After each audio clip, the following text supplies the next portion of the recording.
So the 12-volt power supply that I have for my pellet chopper has died, and so I want to replace it, and here's what I did. I don't have another 12-volt supply right now, but I do have a lot of batteries.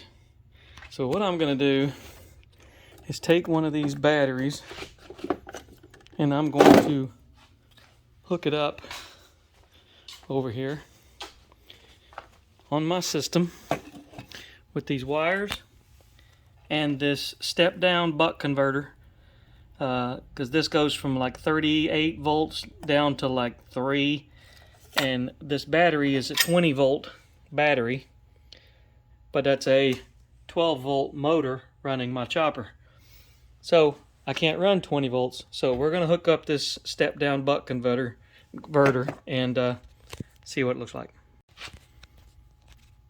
So got the power hooked up, but that's 20 volts coming in, and that's 12 volts going out.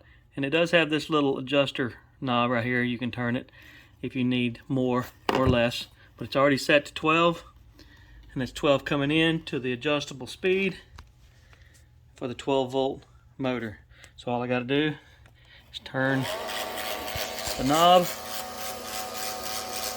and this feeds plastic pellets, plastic string off the roll, through the tube, and into the base of the chopper.